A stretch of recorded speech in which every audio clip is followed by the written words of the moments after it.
Hey there, folks. Grab a seat, maybe a coffee, because I've got a story that'll hit you right in the heart. A story about a man, a motorcycle, and a choice that changed everything. Picture this: a quiet morning in a small town called Mill Creek, Ohio, where the air's crisp and the streets are still sleepy. Jim Larson, a grizzled 68-year-old with hands like old leather, stands in his garage, staring at a 1979 Harley-Davidson. Its chrome catching the first light of dawn, every scratch and scuff on that bike telling a story of him and his late wife, Maggie. God, how she loved that thing. This isn't just any bike, you see. It's Jim's lifeline to Maggie, gone 5 years now. Her laugh still echoing in his head every time he runs his fingers over the faded sticker she slapped on the gas tank after their first ride to the Smoky Mountains. Her arms wrapped tight around his waist, her voice shouting over the wind. Jim, don't you dare slow down. That bike, hell, it's more than metal. It's 30 years of road trips, late-night diner stops, and promises made under starlit skies. But that morning, as the sun creeps up over Mill Creek, Jim's got no clue he's about to face a choice that'll tear his heart in two. Hold on to Maggie's memory, or save the one person who means more to him than anything: his granddaughter, Lily. Now, let me set the scene. Jim's garage is his sanctuary, smells like oil and old leather. Maggie's riding jacket still hanging on a hook by the door, a little faded, but still carrying her scent, like wildflowers and open roads. Every morning, he's out there, polishing chrome that don't need polishing, whispering to Maggie like she's still leaning over his shoulder. That's when Lily, his 7-year-old granddaughter, all pigtails and big curious eyes, pokes her head in, her voice soft. Grandpa, you talking to Grandma again? Jim chuckles, ruffling her hair. Just checking on her bike, kiddo. Lily tiptoes closer, her sneakers scuffing the concrete, and she touches the Harley's seat, like she knows it's sacred, even if she don't fully get why. Did Grandma really ride with you everywhere? She asks, and Jim's throat tightens. Every damn mile, Lily, every damn mile. But that morning, the quiet gets shattered when Tom, Jim's son, pulls into the driveway, his face heavy, like he's carrying the weight of the world. Inside, over coffee at the kitchen table, Tom lays it all bare. Lily's got a rare blood disorder, the kind that makes your heart sink. Treatments costing more than Tom's ever seen in his life, bills piling up like a bad poker hand. Jim listens, his eyes drifting to Lily outside, drawing hopscotch squares on the driveway with chalk, her little body moving slower than it should, but her smile bright as ever. Tom's voice cracks. Dad, I don't know how we're going to pay for this. Jim don't say much, just nods, his gaze flicking to the garage, to the Harley, and deep down, he knows what's coming, like a storm you can't outrun. That night, Jim sits alone in the garage, Maggie's jacket draped over a chair, the Harley gleaming under a single bulb. He's got a beer in one hand, and in the other, a crumpled note he found tucked in the bike's saddlebag. Maggie's handwriting, shaky from her last days. Jim, if I'm gone, don't let this bike chain you to the past. Family's what matters, always. Love, M. He reads it over and over, tears hitting the concrete, and he knows to have sold that bike in a heartbeat for Lily, no question. But for Jim, it's like cutting out a piece of his soul. Every ride a memory of Maggie's laugh, her hands on his shoulders, the way she'd sing off-key to Springsteen as they tore down back roads. Still, he looks out at Lily, asleep now in the house, and he makes the call. This is Jim Larson, he tells the guy at Rusty's bike shop, voice steady but breaking. I got a 79 Harley I need to sell, quick. Next morning, Jim takes the Harley out one last time, riding through Mill Creek, past the diner where he and Maggie used to split pancakes on Sundays, past the winding country roads where she'd throw her arms out like wings, shouting, "This is living, Jim." The engine's rumble is his heartbeat, the wind mixing with tears he don't bother wiping away. Back home, he spends an hour polishing every inch of that bike, whispering to Maggie, "I hope you get this, darling." Then he loads it onto a trailer at Rusty's, where the owner, a guy named Hank with kind eyes and grease-stained hands, offers $14,000 enough to cover Lily's next round of treatments. Jim signs the papers, hands shaking, and when the trailer pulls away, he stands in the empty driveway, the silence louder than any engine. That evening, Lily notices right away, her voice small. Grandpa, where's the motorcycle? Jim kneels, taking her hands. Had to let it go, sweetheart, to keep you strong. Her eyes well up. Are you mad at me? And Jim pulls her close, voice breaking. Never. Lily, you're my whole world. And Grandma'd be cheering us on. They hug in the empty garage, Maggie's helmet still on its hook, and for a moment, it feels like maybe they'll be okay. But what Jim don't know is that his quiet sacrifice is about to ripple out, way beyond Mill Creek, and bring a whole community roaring back to his doorstep.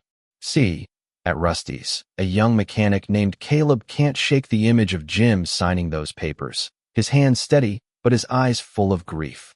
Caleb's seen folks sell bikes before, but Jim's quiet strength sticks with him, like a song you can't unhear. That night, he's at his apartment, laptop glowing, and he posts on an online biker forum, Iron Road Riders. Met an old guy today, Vietnam vet, sold his '79 Harley to pay for his granddaughter's medical bills. Bike was his wife's memory, 30 years of rides, gone for her. That's a real man. Within hours, the post blows up, comments flooding in, who is this guy? How can we help? Caleb shares Morlali's illness, Jim's sacrifice, the empty garage, and he don't realize he's lit a match that'll spark a fire across the country. Overnight, Jim's story spreads like wildfire, from Ohio to Nevada, biker groups, veterans clubs, even a women's riding crew out in Oregon, all sharing it, feeling it deep. That's what riding's about, one guy writes, family over chrome. A vet in Missouri posts, lost my wife too, this hits hard. A custom shop owner in Texas offers free paint. A mechanic in Chicago says he'll rebuild an engine for nothing. Soon, riders are organizing, pulling together parts from 7 states, fundraisers popping up at dive bars and rally stops. They find a beat-up '79 Harley frame and rebuild it, piece by piece, chrome from Detroit, leather from Arizona, every bolt tightened with love. 2 weeks later, they've got a gleaming Harley-Davidson, custom saddlebags etched with "Family Always," Maggie's name painted on the tank in silver script, and a little pink helmet for Lily hanging on the handlebars. But they ain't done. The riders plan a surprise, a ride to Mill Creek that'll shake the town to its core. It's a Saturday morning. Jim's out in the yard, fixing Lily's tricycle, grease on his hands, Lily scribbling chalk flowers on the driveway, giggling as she tries to draw a rainbow. Then it starts a low rumble, like distant thunder, growing louder, closer. Lily looks up. Grandpa, what's that? Jim stands, wiping his hands, listening as the sound builds, engine after engine, a chorus of Harleys.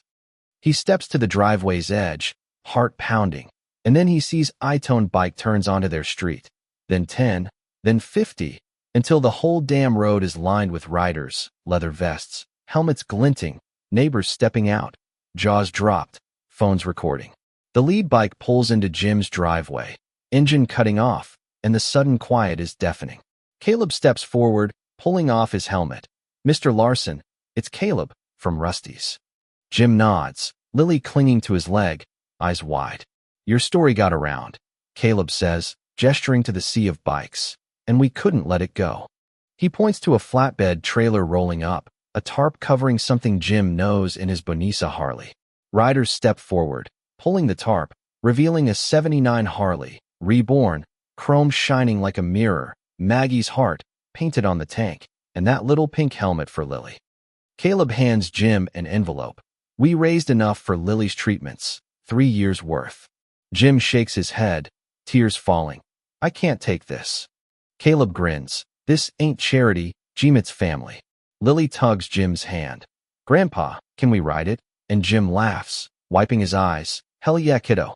He lifts her onto the seat, buckling her pink helmet, her giggles loud as he settles behind her. He turns the key, the engine roars, deep and alive, and Lily squeals. It's so loud. Jim smiles. That's freedom, sweetheart.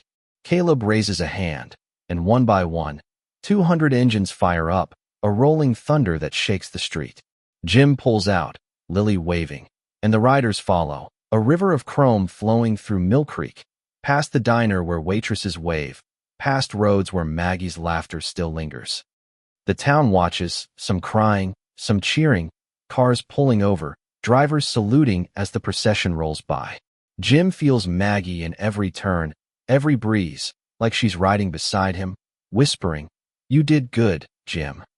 Lily's laughter cuts through the rumble, her arms out like Maggie's used to be, and for the first time in years, Jim feels light, like the road's carrying him forward, not back. They loop back to the house, engines shutting off, the street falling quiet. Riders step up, shaking Jim's hand, sharing stories of their own lost loves, sick kids, roads that saved them. One woman, tears in her eyes, says, "This is for my dad. He rode till the end." Caleb hands Jim a photo of the bike's rebuild, dozens of riders and mechanics smiling around it, and Lily whispers, "They fixed it for us, Grandpa." Jim nods, choking up, "They sure did, kiddo." Weeks go by, and Lily's treatments start working. She's running faster, laughing louder, her drawings covering Jim's fridge, motorcycles and angels with Maggie's smile. One night, Lily climbs onto Jim's lap, pointing at a sketch of 3 riders, her, Jim, and an angel with flowing hair. "Grandma's with us, right?" she asks, and Jim kisses her forehead. "Always, Lily." The garage ain't empty anymore. The Harley sits there, gleaming, Lily's pink helmet next to Maggie's, side by side. Every Sunday, they ride to the diner, Lily waving to folks who know their story. The town forever changed by that day. 200 riders showed up for a man who gave everything for love. But here's the thing, stories like this, they make you wonder. Jim gave up his past for Lily's future, and a whole community stepped up. But what about the folks who don't get that kind of love? What about the ones who sacrifice and get nothing back? And what about Mill Creek's HOA, who tried to slap a noise complaint on that ride, saying it disrupted the peace? Makes you think who's really disrupting what? Family, love, community. It's the real fight, ain't it? So, tell me in the comments, have you ever given up something big for someone you love? Ever seen a community come together like this? Or maybe turn its back? Drop your story below. Hit that like button, subscribe, and ring the bell, because these stories, they're what keep us human. Thanks for listening, folks. Let's keep riding together.